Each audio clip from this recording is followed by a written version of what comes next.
Ready to enjoy learning English?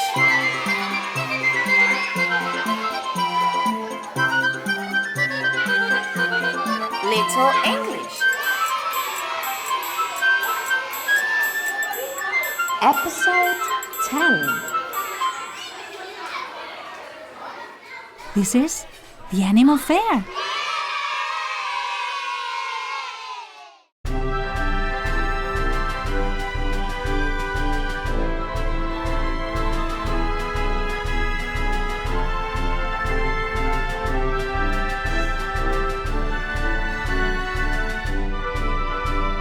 I went to the animal fair. The birds and the beasts were there. The big baboon by the light of the moon was combing his auburn hair. You should have seen the monk. He sat on the elephant's trunk. The elephant sneezed and fell on his knees, and that was the end of the monk, the monk, the monk, the monk.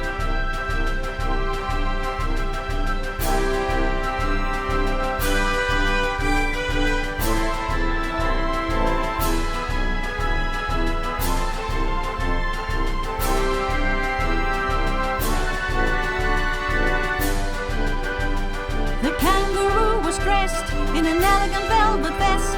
The horse and pig were dancing a jig to the tune they loved the best. The seal began to coo while jangling pink balloons.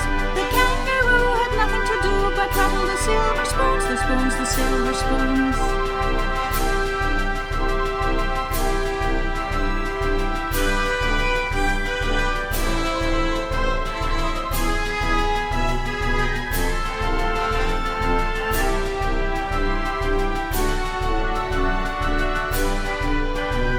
The lion made a bow and tried to kiss the cow. The cow refused with several moves which made the lion howl. The parrots in the trees were watching the chimpanzees. The chimps were shy and covered their eyes and swung on the high trapeze with these, with these, with these.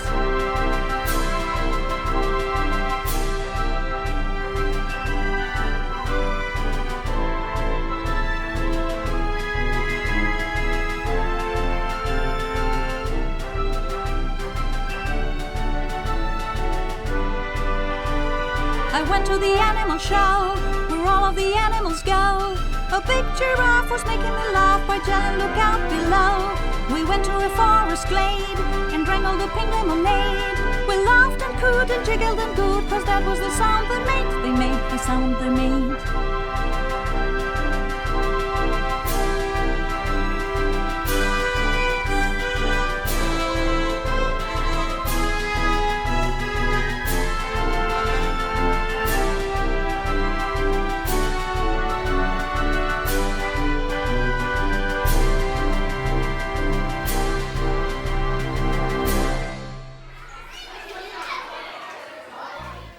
Learn the city.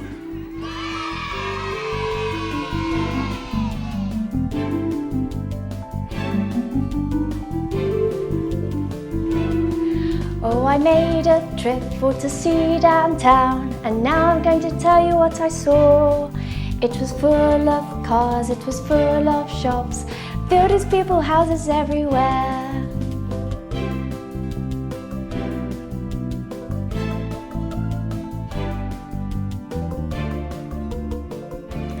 Hi kids, have you ever been to the city? I have. I'll tell you what I saw there. There were lots of buildings. Do you know what a building is? Buildings are those big, big places where people work and live. There are plenty of them at the city.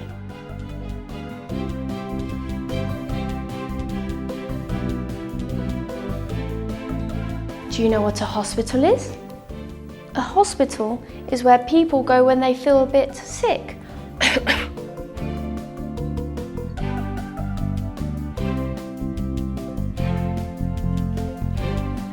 Oh, I made a trip for to see downtown, and now I'm going to tell you what I saw. It was full of cars, it was full of shops, buildings, people, houses everywhere. And I also saw a restaurant. Do you know what a restaurant is? It's where we go to have lunch or dinner outside. Do you like restaurants?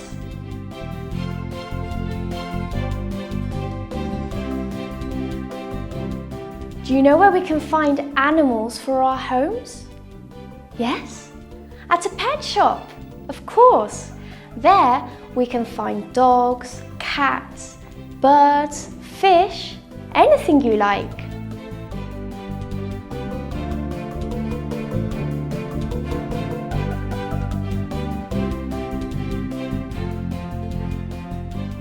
Would you like to be a policeman when you grow up? I saw a police station. That is where the policemen are and they protect us from there.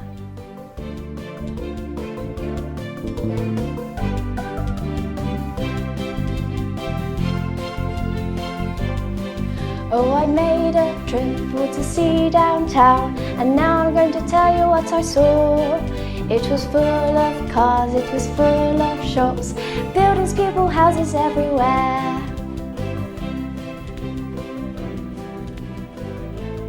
Do you know where we can see actors live? You know actors? The ones that do magic shows and storytelling. We can find them at a theatre. I saw a theatre on the city.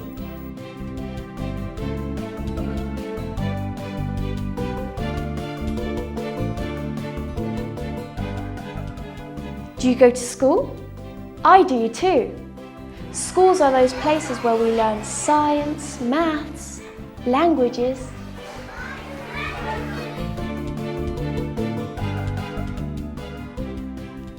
So remember, these are all the things that we can find in the city. Buildings. Buildings. Hospitals. Hospital. Restaurants. Restaurant. Pet shops. Pet shop. Police stations. Police station. Theatres. Theater. Schools. School. And lots of other places. Bye-bye, kids. See you next time.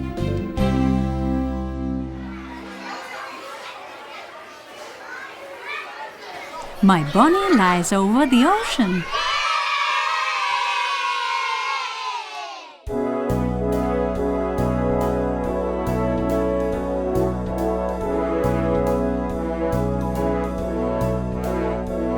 My bonnie lies over the ocean. My bonnie lies over the sea. My bonnie lies over the ocean. Oh, bring back my bonnie to me. Bring back, oh, bring back my bonnie to me, to me. Bring back, oh, bring back my bonnie to me. Last night as I lay on my pillow, last night as I lay on my bed, last night as I lay on my pillow, I dreamt that my bonnie was dead. Bring back,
Learn the family.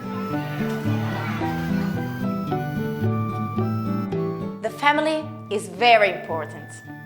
They love you more than anyone, and they will be there for you forever. Let me introduce my family.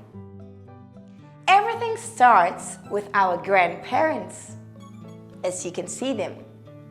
There you have my grandfather and my grandmother. I love them so much. They take care of me when my parents are working. They got married a long time ago, and they had children who grew up becoming my parents. So you can see my father and my mother. With my father, I used to play tennis. He sometimes wears a tie because he works in an office. And sometimes he has a bear. Then my mother, she's really beautiful. She sometimes used makeup, and she used to wear a dress and sometimes high heels.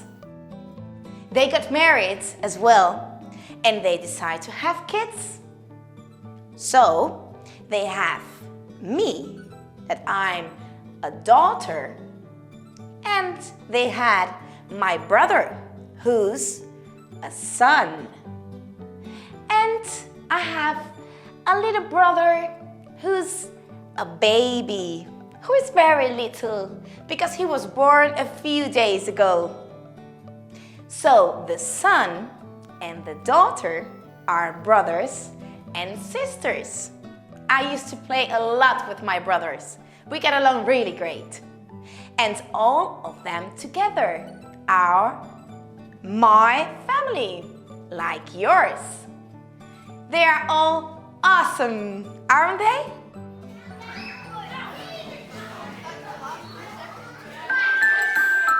Puss in Boots.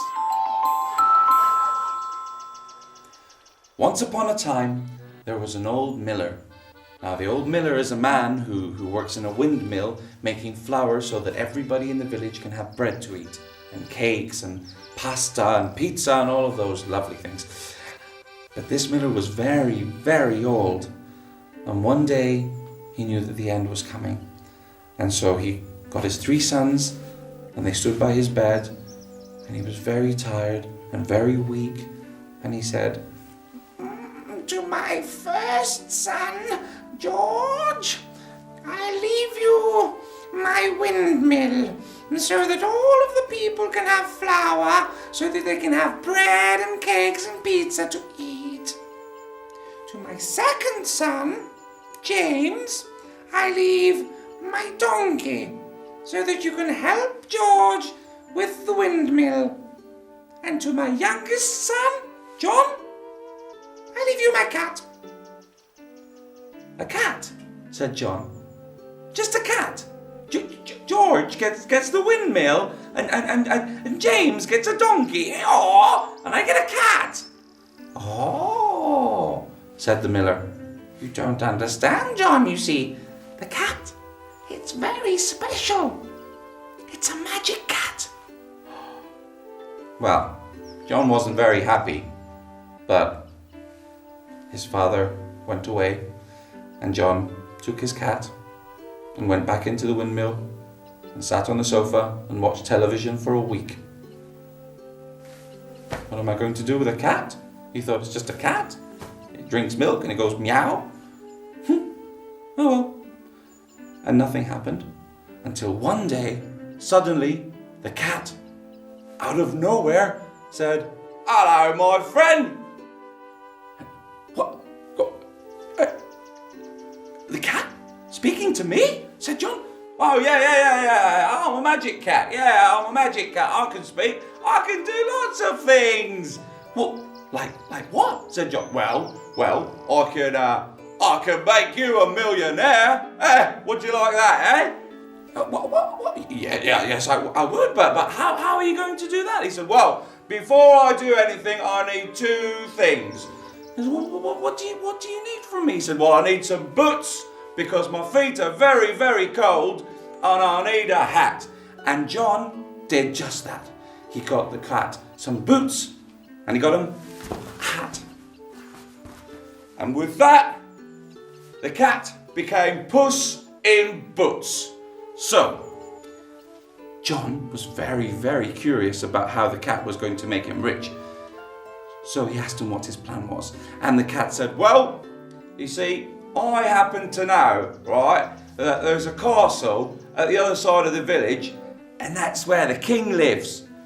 And John said, yes, I know that's where the king lives. We take him bread every morning, but what do you think I can do? He said, well, I happen to know that the king has a daughter who's a very beautiful princess. How'd you like that,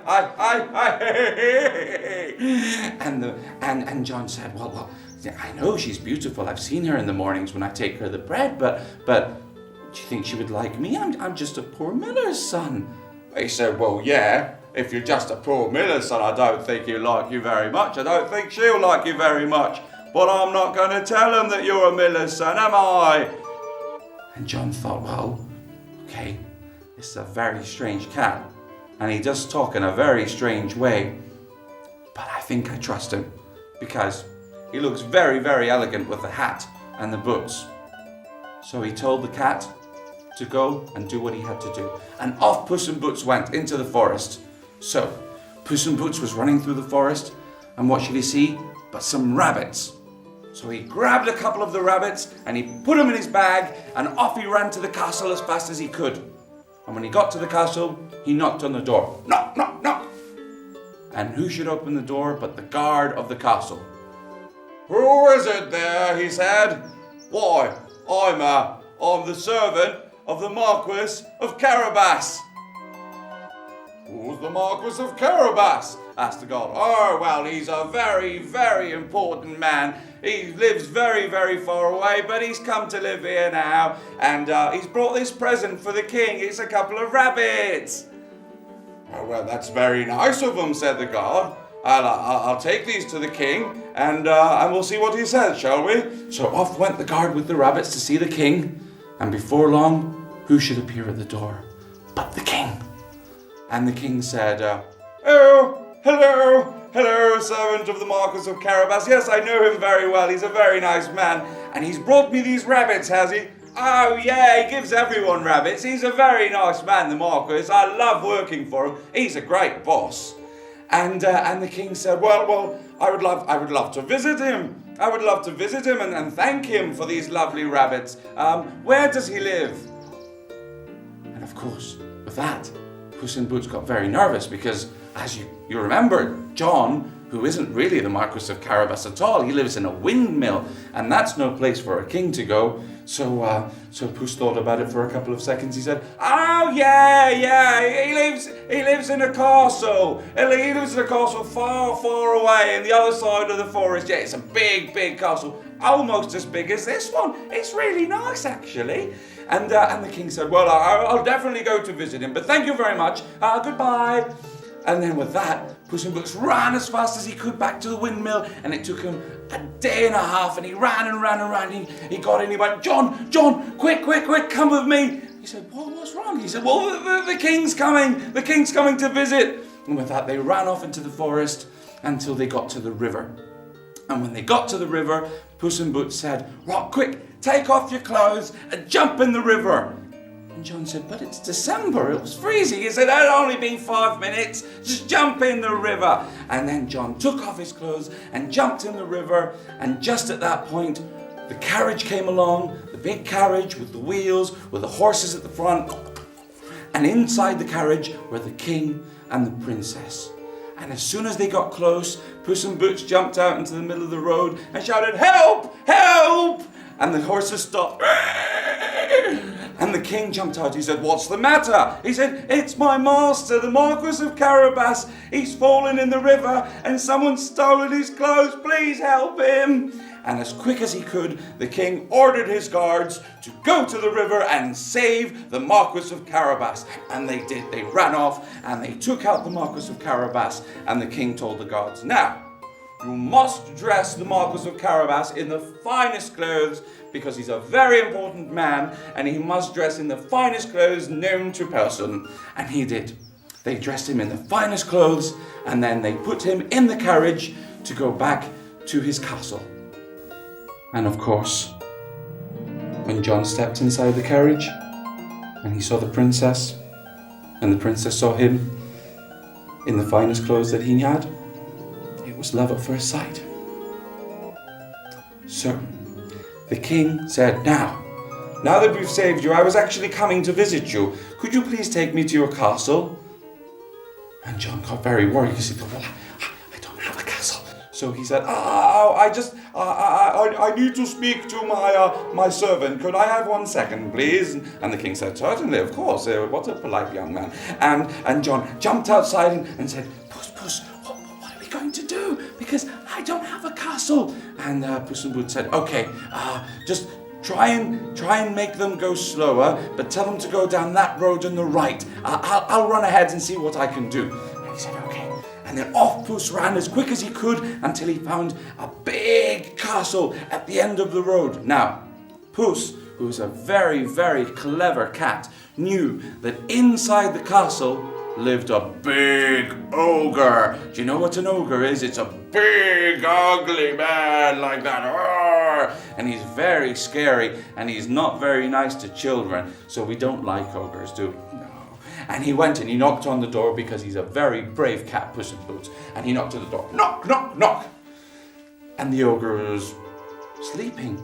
And he doesn't like it when people wake him up when he's sleeping. He's like, oh, leave me alone. And Puss in Boots kept knocking. Knock, knock, knock, knock. Until the ogre opened the door. He said, who is it? He said, well, hello. I'm the servant of the Marquis of Carabas. And he said, well, what do you want? He said, well, I was just talking to the king, and they said that you are the most stupid creature in the whole land. And of course, the ogre got very angry. He said, I am not stupid. Who said I'm stupid? I'm incredible. I can do magic. And the cat said, I don't believe you can do magic. All right, show me some magic. He said, well, what do you want me to do? He said, let's see if you can turn into a lion. So he did. The ogre went, boom! And he became a lion. Big lion with big teeth. And the cat said, well, yeah, that's very good. Well done. That's brilliant, yeah. But, you see, the thing is, you're really big. And a lion is also really big. So that doesn't really impress me.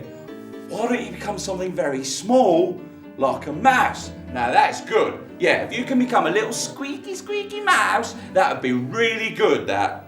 So he did. Boom! And he became a little mouse. And as you know, and I know, cats like nothing more than to eat mice. And with that, Puss in Boots jumped on the ogre, who was a mouse, and ate him. And there was no more ogre. Now, what am I going to do with this big empty castle? Thought Puss in Boots. I'll give it to John. And just at that moment, the carriage arrived with John and the king and the princess. And the king was very, very impressed with the castle. And he said, Marquis of Carabas, I like your castle, I like your Puss in Boots, and I like you. And I think that you are the perfect person to marry my daughter. And he did. And the king, and John, and the princess, and Puss in Boots lived happily ever after.